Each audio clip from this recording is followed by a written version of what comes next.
Mas vamos para o ponto seguinte, Virgínia. E se a lesão for melanocítica, for pigmentada, como é que a gente pode avaliar essa lesão? E como a gente vai suspeitar de melanoma, que é uma lesão de maior risco e que tem uma urgência, digamos assim, maior para ser encaminhada ao dermatologista? Pois é, aí essas características a gente realmente tem que saber bem, né? Porque o melanoma ele tem que ser encaminhado com uma urgência bem maior, né? Eu falando assim, geralmente para os estudantes lá da medicina da Federal, eu digo assim, ó, esse vai ser o paciente, quando você identificar um suspeito de melanoma, vai ser o paciente que você vai fazer aquela chamada de telefone e dizer, ó, preciso de um favor, preciso que você veja esse paciente com mais urgência, né? Isso. Tem os pacientes assim que realmente não dá para seguir... Postergar a condução, isso, né? Exatamente. Então, assim, o favorzinho vai ser nesses pacientes que vocês identificarem que são de risco para melanoma, tá? Isso, não só o favorzinho, como o encaixezinho, né? Exatamente. Que às vezes a gente até examina, já quer fazer um procedimento, tem que remover a lesão ou evoluir para uma biópsia. E até a gente, às vezes, opa, esse eu vou encaixar, esse eu vou ter que dar uma adiantada aqui. É bem importante a gente antecipar o diagnóstico, porque isso pode ter uma correspondência na questão prognóstica, né? Isso. E aí, mas quais são, né, esses critérios que a gente tem que ter quando vai avaliar essas lesões melanocíticas? Então, a gente chama da regra do ABCD, né? ABCDE, na verdade. A regra, o A, a gente fala que é a assimetria. Como é que a gente vai ver que uma lesão é assimétrica, né? Olhando ali em cima nessa imagem que está acompanhando a gente aí pelo YouTube, a gente vê, né, que partindo a lesão ao meio, no seu maior diâmetro, tá?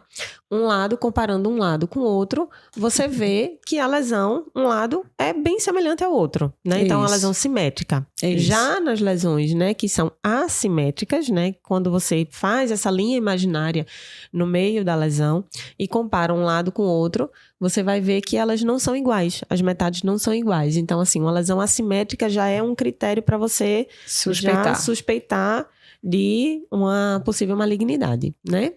O B, que são as bordas, né? Quando você tem aquela borda bem redondinha, né, Claudinha? Isso. Como a gente vê aqui na imagem, aquela borda bem circular, bem redondinha, sem reentrâncias e saliências. Aí são bordas regulares, são lesões que a gente fica mais tranquila, tá? E quando você tem já uma borda irregular, com saliências, reentrâncias, né? Já é aí outro critério de risco, tá? Exatamente. No C, a gente vai avaliar a cor, né? Lembrando que a gente tem que levar em consideração os tons, né? Isso, então, não assim, achem que são as 7 cores do arco-íris, exatamente. Né? Então, marrom claro é uma cor, marrom escuro é outra cor, né? Preto é outra cor, vermelho é outra cor, né? Claro, mas assim, os tons até de marrom tem que ser levados em consideração, tá? Isso, além da cor, né? Não é só a quantidade de tons, é a forma de distribuição sobre a lesão. Isso. Né? Então, você pode ter até 2 tons, mas um lado todo bem preto e o outro lado castanho claro já é uma forma de distribuição irregular dessa cor. Então, é o número de tons e a forma como aquela cor se distribui sobre a pinta. Isso. Exatamente. Então, quando ela tem mais de uma cor, né, já é também aí outro critério para chamar nossa atenção, né? E o diâmetro da lesão, tamanho, né? Lesões geralmente que tem mais do que 6 milímetros são lesões também que a gente deve ficar ali de orelha em pé, né, e avaliar realmente com o dermatologista. Isso. Né? Esses são indicativos de suspeição de melanoma. Característica morfológica não é suficiente para diagnóstico definitivo, isso é importante. Isso aqui são características que você vai justificar para indicar um procedimento de biópsia e a avaliação correspondente de anatomopatologia. Tá? Porque tem paciente que às vezes vem com todos os critérios, doutor, eu vou morrer, então com melanoma, calma. Não, é uma lesão suspeita e esse a gente vai eleger para diagnóstico definitivo em seguida. Isso, exatamente. E o E, né, dessa regrinha do ABCDE é justamente a evolução da lesão, né? Então, aquela lesão que o paciente fala que cresceu, uma lesão que começou a sangrar, uma lesão que começou a coçar muito, que antes não coçava, né? São lesões, assim, que a gente também tem que ficar mais atenta, tem que ser avaliado pelo dermatologista, tem que ser feita a dermatoscopia para poder ver se vai realmente precisar remover essa lesão. Exatamente. Então, isso a gente orienta, inclusive, para os próprios pacientes, né? Essa regra da ABCDE é relativamente simples da gente orientar, e especialmente em pacientes que têm múltiplas pintas, que às vezes é difícil você detectar que lesão a gente precisa remover, se existem lesões de risco. A gente orienta que o próprio paciente faça o autoexame, né? Reconheça as suas próprias pintas, né? Se você conseguir ter realmente a atenção e perceber que alguma nova surgiu, isso é um dado muito relevante para a gente na condução de ambulatório, né, de rotina, né, Virginia? Então, Isso. a gente valoriza muito. Existe também uma época natural de surgimento de pintas, né, de lesões névicas planas e juncionais. Então, isso acontece até em torno de 25, 30 anos. Então, até pintas comuns que não têm todas essas características que a gente descreveu aqui do ABCD, se surgir num paciente de 50 anos, 60 anos, a gente mesmo assim vai valorizar. Ele não está na história natural nem na época de surgir pinta, gente. Então, tem a questão da avaliação de cada perfil de paciente e da faixa etária em que a gente está avaliando. E essa regra da ABCDE a gente tem que realmente divulgar e disseminar, tanto na área médica, para generalista, para clínico, como até para o próprio paciente. Isso, exatamente. Tá?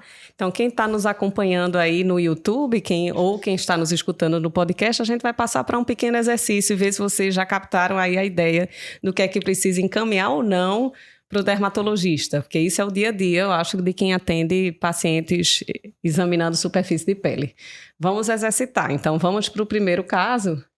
É uma lesão pigmentada, né? Aparentemente escura. Como é que a gente descreve, Virginia, essa lesão? Então, ela já tá uma pápulazinha, né? Porque é uma lesão que tem relevo, Isso. né? Mas você vê que ela tem uma distribuição de cor, apesar dela ter duas cores, né? Ser um pouquinho mais escura no centro e um pouquinho mais clara na periferia.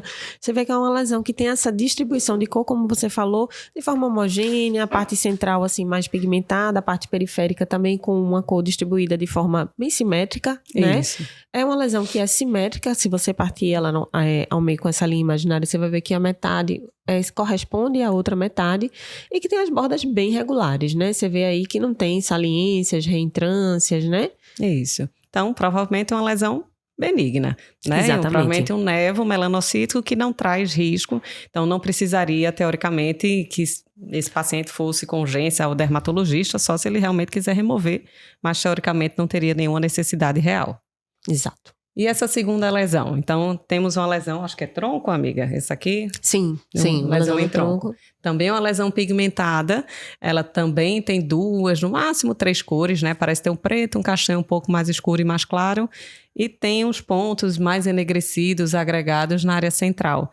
Mesmo assim, essa lesão, se a gente for, né, cortá-la ao meio, ver a questão de simetria, ela não é tão assimétrica assim. Exatamente. E com relação à distribuição de cores, ela parece se repetir. Eu digo que é uma estampa que parece que se repete de um lado e do outro. Então, dá esse aspecto meio monótono. Então, não é uma lesão ainda tão suspeita. Lógico, entre essa e a anterior, essa requer um pouco mais de atenção. Isso. Né? Concorda, Virginia? Isso, agora é uma lesão que dá para você acompanhar. Dá para acompanhar. Né? Isso. Porque, assim, não é aquela lesão que você vai precisar de urgência. Você tem aí o critério da cor, né? Tem as bordas, assim, levemente irregulares, né? Não achei muito irregular, mas ela é simétrica. Isso. Né? Isso. Então, dá para você acompanhar, mas também não é aquele paciente que você vai dizer, ok, tchau, e não vou ver nunca mais. Não, é isso. Né? E é importante a questão da fotografia.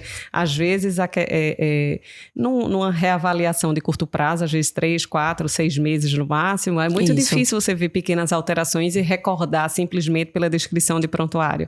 Então, esse arquivo fotográfico nos ajuda muito nessas pequenas reavaliações de curto prazo para ver se houve ou não mudança dessas lesões pigmentadas. Exatamente.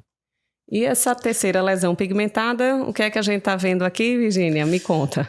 Pois é, essa daí é aquela assim, né? Ligue e peça o favor. Essa aqui tá gritando. Gente, quem tá no podcast é uma lesão realmente em placa, ela já parece ter uma lesão ainda plana, mas algumas áreas parece ter relevo na área mais inferior da lesão. E de cores aqui é o famoso colorido do dermatologista, né? Então, o nosso colorido é esse aí. Então, tem uma lesão que tem cor enegrecida, tem castanho claro, castanho, enegrecida para quem está no YouTube, castanho mais claro, um eritema róseo, um eritema violáceo, uma área mais branca, mais esbranquiçada, né? E até às vezes mais branca, mais clara do que a pele adjacente, que isso às vezes pode traduzir algum grau de fibrose, né? A reação inflamatória que gerou fibrose sobre aquela lesão. Então, quando a gente vê esses diversos aspectos de múltiplas cores, o que é que pode ser isso aí? Melanoma. Não tem muita dúvida. Esse é um quadro já até mais avançado do que a gente gostaria de detectar na prática. Então, é uma lesão que, se a gente for dividir ao meio, é assimétrica. Exatamente. As bordas irregulares, aqui a gente vê um bom limite, mas outras áreas a gente não consegue ver bem. Assimetria, bordas irregulares, múltiplas cores, e essa é uma lesão grande, a gente não está com a reguinha aqui, Mas é uma lesão já certamente com Maior mais do de que 6 milímetros. isso. Tá? Então, esse é um melanoma clássico. E com certeza essa lesão o paciente vai dizer que cresceu.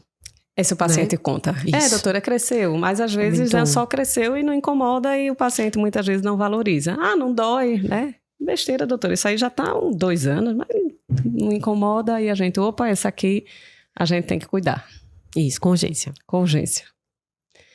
Outra coisa que é uma dificuldade, outra situação, é quando vem pacientes que diz que tem uma história de pintas muito grandes nele e na própria família. É uma loucura. Então, múltiplas, né? Múltiplas, centenas, pintas. minha gente. Não são 5, 10. Tem pacientes que têm 300 lesões pigmentadas. E lá vamos nós, né, de detetive, praticamente, escolher que lesões são de risco, se a gente tem que acompanhar alguma lesão, se precisa remover. E essa atenção é ainda maior se o paciente tem história familiar de melanoma. Então, a gente fica lá com a orelha em pé, cascavilhando que lesões a gente precisa, na realidade, acompanhar ou remover. E aí, que dicas você daria aqui numa situação dessa, Virgínia? Então, quando o paciente tem múltiplas pintas, a gente sempre presta atenção para procurar o que a gente chama de patinho feio, né? Comumente. Porque normalmente o paciente ele tem aquelas pintas que são regulares, aquela coisa que se repete, são parecidas, né? Tem a mesma tonalidade normalmente. Mas se aparecer uma que, assim, que esteja ali se destacando, né? Que quando a gente olha, por exemplo, nas costas, uma chama a atenção, né? Por ter uma característica diferente, né? Aí já é uma lesão que a gente precisa dar mais atenção. É a que foge ao padrão do paciente. É como se a gente dissesse que o paciente tem um print próprio, né? Então, ele tem um padrão que se repete naqueles nervos. E se um foge àquele padrão, a gente denomina aquilo ali como patinho feio. Isso. E eu chamo a atenção que o patinho feio pode, inclusive, ser o patinho mais bonito, né? Que às vezes ele pode ter 100 pintas bem feias, mas todas seguindo o mesmo padrão, e o patinho feio ser o mais bonito. E esse patinho feio a gente tem que valorizar. Né? Esse patinho bonito fora do padrão ali da comunidade, digamos assim, a gente tem que chamar a atenção e examinar. Naturalmente, a gente tem que olhar um a um com o dermatoscópio. Não achem que o exame de um paciente assim é rápido. Não é. Então, assim, só lembrando que paciente que tem múltiplos nervos, principalmente que tem história na família, né, de melanoma, ele tem que ser acompanhado pelo dermatologista, porque não é só ver, né, não é só a clínica, a dermatoscopia, ela é essencial. Né? Então, esses pacientes precisam realmente de acompanhamento com o dermato, né? Esse é o tipo de paciente em que a dermatoscopia é fundamental por aumentar a acurácia e a gente realmente definir o que precisa tirar. Senão, esses pacientes acabam retalhados com várias cicatrizes de eczérese e muitas vezes com pouca assertividade. A gente tira várias, nenhum era melanoma e às vezes o melanoma está lá e a gente não detectou olho nu. Então, esses daí podem encaminhar sem pena. Você será, inclusive, elogiado pelo dermatologista se chegar um paciente desse perfil. Tá? Exatamente, né? Muitos elogios para você. Isso. E a gente tem outras lesões também adquiridas, né? Que o paciente também se queixa. A gente está aqui com 2 lesões em área labial, né? Para quem está acompanhando no YouTube e depois quiser, quem está no podcast, dá uma paradinha depois e checa lá no YouTube.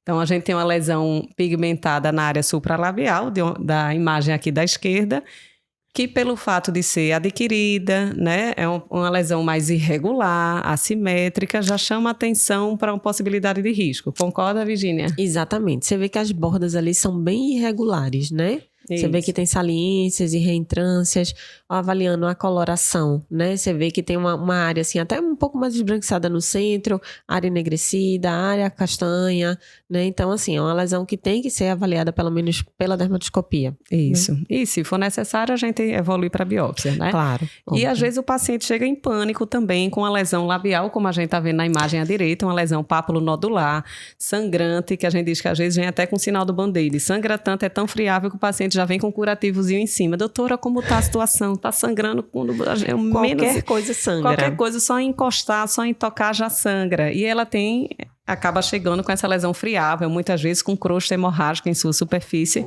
achando que está com câncer avançadíssimo e, na verdade, como a gente conversou antes, se cresceu muito, muito rápido, fica tranquilo. Lógico, fica tranquilo não. A gente vai ter que resolver porque isso incomoda. Mas é menos provável de aquilo ali realmente ser um câncer de pele. Isso vai ser um tipo de lesão que vai aparecer, sim, 15 dias, 3 semanas. Vai ser uma lesão assim que surgiu há pouco tempo, né? E começou a sangrar. né? Então, realmente, o câncer de pele, ele tende a ter uma evolução um pouquinho mais longa, né? Isso. Então, pela história, já não vai nos deixar tão preocupado. E se né? o paciente chegasse dizendo, doutora, surgiu isso aí, eu fui comer lagosta, acabei machucando meu lábio, feriu e depois surgiu isso. O que é que isso sugere? Então, a gente tem essa patologia, né, que é o granuloma piogênico, né, que ele na clínica, ele assusta um pouco, né, por ser uma lesão que sangra com facilidade, uma lesão que fica até nodular, né, que dá essas crostas hemorrágicas, cresce rápido, bem rápido, mas é uma lesão benigna. Né? Isso. O granuloma piogênico, para quem não sabe, é um hemangioma capilar lobular adquirido, muito comum surgindo após pequenos traumas. Então, a gente vê muito comumente em região labial, ponta de dedo, extremidades de forma geral, e a gente acaba tendo que tratar porque, às vezes, evolui com infecção, sangra fácil e dói, né? Enfim, a gente vai ter que remover, mas a gente remove na paz. Exatamente. E tranquiliza o paciente. Comum, inclusive nas unhas. Isso, né? E aqui na imagem seguinte a gente vê duas situações que podem parecer semelhantes, mas que têm detalhes que os diferenciam bem. Que é que a gente está vendo aqui no lado direito primeiro, Regina, na imagem da direita, que a gente vê com muita frequência, inclusive quem trabalha em urgência. Pois é. Aqui do lado direito a gente vai ver aquela famosa unha encravada, né? Provavelmente o paciente ali foi fazer a unha, né? Tirou a cutícula excessivamente, né? Feriu e aí evoluiu com esse granuloma, né?